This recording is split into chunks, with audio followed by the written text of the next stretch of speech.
과연 내가 돈을 못 벌어서일까요? 내가 번 돈의 절반 가까이를 세금으로 낼 수 있다는 얘기. 잘 설계를 하면 세금 폭탄 맞지 않고 법적 리스크 생기지 않고 은퇴 절벽에 대한 부분들까지도.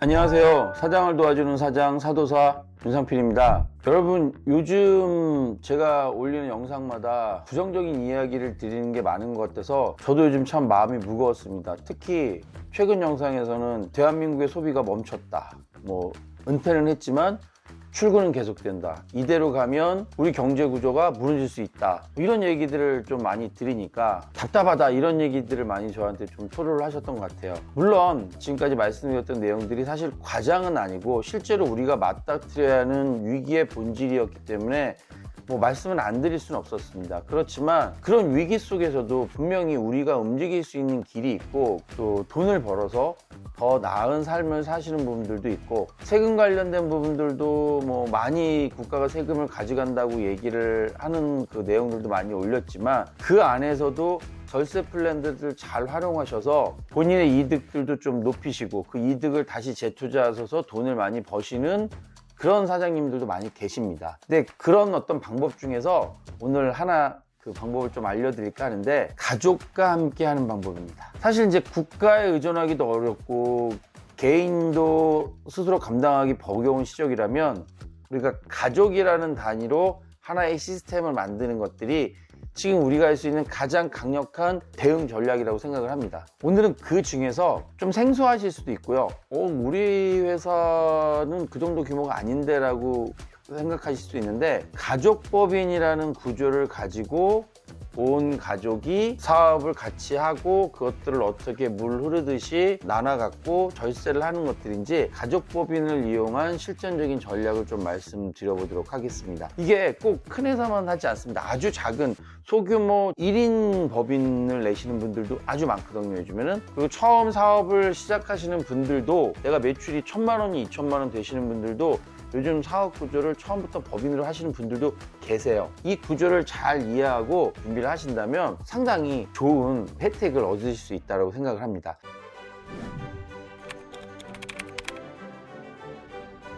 가족법인을 만드는 첫 번째 이유 중에 하나는 뭐냐면 세금입니다. 사실은 돈을 벌어도 도대체 왜 이렇게 남는 게 없는 걸까? 과연 내가 돈을 못 벌어서일까요? 떼가는 게 많은 거죠. 예를 들어서 건강보험료 내야 되고, 소득세 내야 되고, 애들 집안채 사준다고 해도 막 증여세 폭탄이 나온다고 하니 그럼 현금으로 줄까 했더니 현금으로 줘도 큰일 난다고 하고, 돈을 벌어도 이렇게 나가는 데가 많다 보니까 맨날 좀 어렵다는 얘기들을 자꾸 하는 거죠. 이거는 구조적인 문제일 수가 있습니다. 사업을 시작하시면 많은 분들이 여전히 또 어느 정도 성장이 되더라도 개인 사업자 상태에서 운영을 하시는 대표님들이 많이 계세요. 본인 명의로만 모든 자산들을 끌어안고 있다는 얘기예요. 개인 사업자라는 것. 개인 사업자는 사업도 내가 하고 거기에 대한 책임도 내가지고 그 소득도 다 나에게 온다는 거죠. 우리나라의 어떤 소득 구조상 누진세 구조를 갖고 있거든요. 그러니까 많이 벌면 세금을 더 많이 내야 되는 어떤 구조를 갖고 있는 거죠. 개인이나 개인 사업자 같은 경우는 종합소득세를 저희가 1년에 한 번씩 내는데, 종합소득세가 지방세를 포함해서 최대 49.5%가 나오고 있단 말이죠. 그러면 소득이 많은 경우에는 내가 번 돈의 절반 가까이를 세금으로 낼 수 있다는 얘기예요. 내가 100을 벌었어요. 그러면 세금을 10을 내는 건데 200을 벌면 30, 40을 내라고 하거든요. 그러면 200을 벌 때 100을 나눠서 100은 내가 벌었다고 하고 100은 와이프가 벌었다고 하면 30 낼 세금을 20밖에 안 내니까 세금을 10%덜 내게 되는 거죠. 이렇게 구조적인 분산을 함으로써 벌써 10이라는 돈을 절약할 수 있다.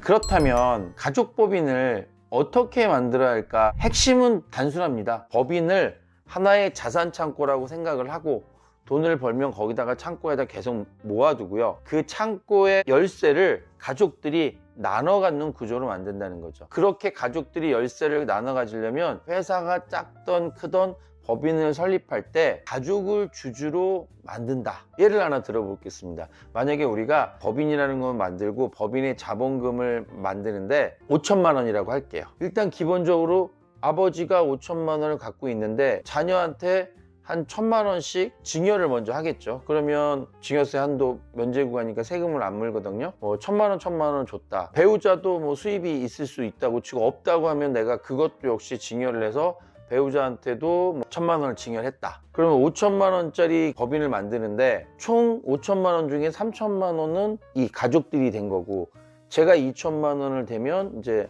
5,000만 원이 되겠죠. 그러면 지분율이 어떻게 되냐면 제가 40%, 그 다음에 배우자가 20%, 뭐 큰아들이 20%, 둘째 딸이 20% 이렇게 해서 법인을 설립을 해서 돈을 1,000만 원을 벌었다. 그래서 그걸 나눠갖겠다 라고 하면 저는 400만 원, 200만 원, 200만 원, 200만 원이 수입이 생기는 거니까 이런 식으로 가족들과 같이 쌓고 그 쌓은 돈들이 가족들한테 자연스럽게 지분율대로 흘러가는 구조를 만드는 게 1차적으로 가족법인의 아주 기본적인 첫 번째 구조입니다. 제가 100을 받아서 세금을 40%, 50% 내고 그 돈들을 아이들한테 집을 사준다든지 여기가 또 증여가 되니까 그러면 증여세를 또 물어야 되거든요. 그래서 돈을 어떻게 빼온다라는 개념이 아니고 쓸 돈들만 이렇게 배당 또는 급여로 처리를 하고 나머지 80%는 자산창고처럼 법인에다가 이제 쌓아둔 거죠. 그러면서 키들을 하나씩 갖고 있으니까 그 키를 가지고 활용을 하면 되는 겁니다. 뭐 부동산을 투자할 수도 있고 사업을 더 늘려갈 수도 있고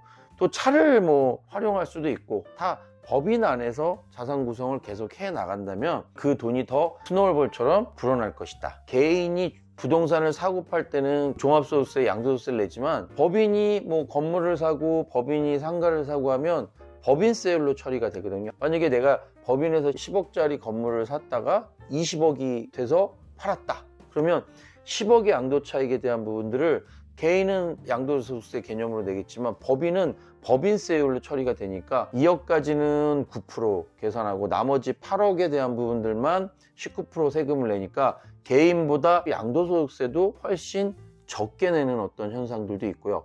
건강보험료도 개인으로 다 벌었다고 하면 번 돈을 전체로 건강보험료 나올 수가 있는데 법인의 가족이 근로자고 대표회사 사용될 때는 그때 필요한 돈 가져간 그 금액만큼만 건강보험료로 책정이 되니까 건강보험료도 훨씬 낮아질 수 있다. 그렇게 계속 법인에서 돈을 쌓아 두셨다가 맨 마지막에 이제 은퇴할 때 퇴직금 같은 것들을 법인에서 일시불로 몽땅 받아갖고 나오신다면 그때는 세율이 또 달라지거든요. 퇴직소득세라고 해서 세금을 또 분리해서 받기 때문에 여기서도 또 세금을 절세를 할 수가 있습니다. 탈세를 위해서 위장 분할을 해서 막 여러 가지로 복잡하게 하시려고 하시는데 그렇게 복잡하게 하지 마시고 괜히 걸리시면 더 머리만 아프시니까 이런 가족법인을 만드셔서 소득 흐름을 명확하게 해놓고 출자 구조를 합친 합법적인 방식으로 설계를 한다면 훨씬 장점이 될 수 있다.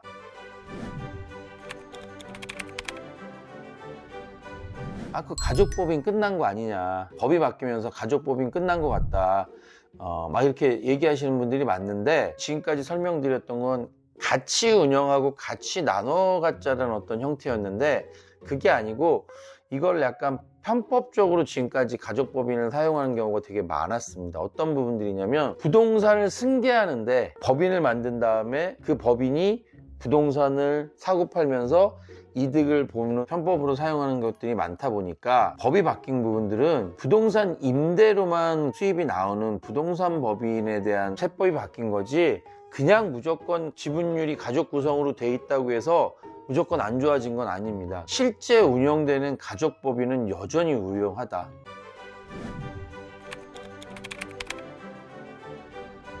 법인이 좋은 점만 있느냐? 그렇지 않죠. 그래서 첫 번째 문제가 뭐냐면 법인을 모르고 법인을 만들면 뒤통수를 맞는 경우가 있어요. 대표적인 게 뭐냐면 가지급금이에요. 그러니까 법인을 만들어서 필요한 돈을 가지고 날 때 명분을 주고 가져나가야 되거든요. 급여가 됐던 배당이 됐던 상여가 됐던. 근데 그런 개념 하나도 없이 그냥 쑥 갖고 나가시는 대표님들이 너무 많은 거죠. 왜냐면 법인이라는 구조를 잘 모르고 그냥 절세가 된다니까 덜컹 법인만 설립을 해주신 거죠.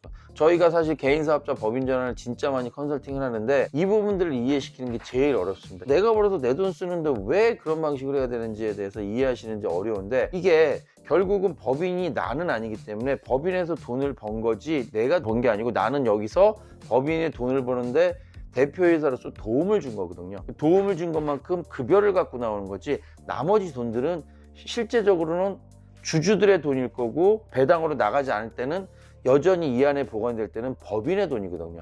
이 법인의 돈을 이유 없이 갖고 나면 그걸 우리가 가지급금이라고 합니다. 가불이라는 얘기죠. 가불을 해왔기 때문에 돈을 빌려 갖고 나왔으니까 이자를 내야 되는 거거든요. 그래서 이 이자가 나와서 가지급금 인정이자가 계속 붙어가면서 나중에 보면 이게 눈덩이처럼 또 불어나가지고 이 가지급금을 터느라고 고생들을 많이 하십니다. 근데 이유가 뭐냐면 법인에 대한 구조를 몰라서 가지급금 생기는 경우가 너무 많아요. 두 번째는 이제 처음에 지분 구조를 나누는 방식을 자녀들한테 증여를 한 돈을 가지고 자본금 투자를 하는 이런 형식적인 걸 갖추셔야 되는데 덜컹 5천만 원짜리 만들어 놓고 돈도 다 내가 내놓고 주주로서만 이 자녀분들을 막 이렇게 등재를 시켜놓은 거죠. 이런 걸 우리가 명의 신탁된 주식이라고 합니다. 명의가 원래 내 건데 자녀들한테 신탁돼 버린 거죠. 결국 자녀한테 지분을 줬는데 자녀는 출자금을 낸 적이 없는 상황이 되는 거죠. 그래서 실수요자가 대표라면 자녀한테 결국 증여한 걸로 봐서 나중에 증여세가 또 과세되고요.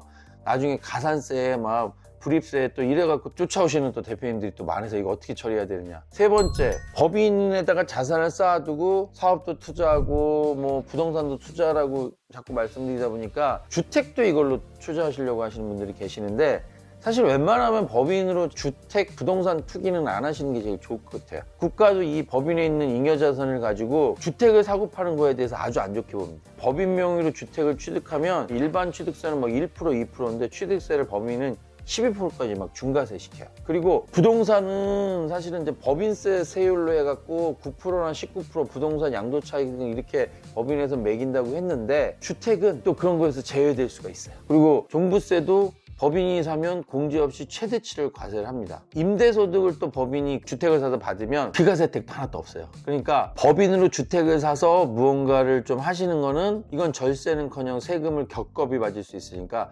웬만하시면 하시지 않기를 말씀을 좀 드립니다. 또 법인 명의로 이제 자산을 보유하시라고 얘기하다 보니까 실제 사업과 전혀 연관없는 자산들을 구매하셔가지고 마구 쓰시다가 법인세 비용 처리를 못 받고 업무무관 가지급금으로 간주돼서 또 세금을 두들겨 맞는 부분들이 있습니다. 그래서 법인에서 어떤 자산을 사는데 그게 법인의 용도로 써야 되는데 뭐 요트를 산다든지, 물론 우리가 요트 사업을 하면 업무가 되겠지만 그게 아니고 내 개인적인 사리를 위해서 이런 걸 쓴다고 하면 문제가 생길 수 있으니까 함부로 법인 자산을 활용하시는 걸 좀 조심하셨으면 좋겠다.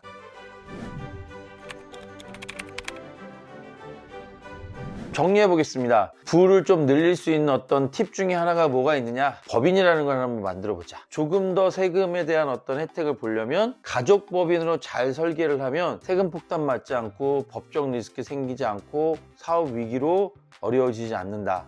그래서 어려운 시절에 가족 전체가 마치 작은 기업처럼 운영되는 시스템을 구축할 수 있다면 은퇴 절벽에 대한 부분들까지도 여러분들한테 큰 도움이 되지 않을까라고 생각을 합니다. 가족이라는 팀을 꾸리고 그 안에 법인이라는 좋은 파트너를 하나 만드셔야 됩니다. 잘 활용하시면 여러분도 큰 부자가 될 수 있고요. 좀 어려운 내용들이 좀 많이 있을 수 있어서 가족법인이라든지 뭐 MSO 법인 구성에 대해서 궁금하시거나 이런 분들이 있으면 댓글로 저희 회사 연락처라든지 이런 거 남겨도 되니까 한번 문의 주시면 도움을 드릴 수 있도록 하겠습니다. 자, 제가 요즘 근래 한 달 사이에 너무 한국 경제에 부정적인 이야기들만 한 것 같아서 오늘은 제 주변에서 돈을 많이 벌면서 또 합법적으로 절세해서 잘 사는 여러 가지 방법 중에 팁 하나 알려드렸고요. 앞으로도 위기에 기회를 잡아서 더 부를 늘릴 수 있고 사업을 번창할 수 있는 실전적인 전략들도 계속 도움을 드릴 수 있도록 하겠습니다. 오늘 영상 좋으셨다면 좋아요,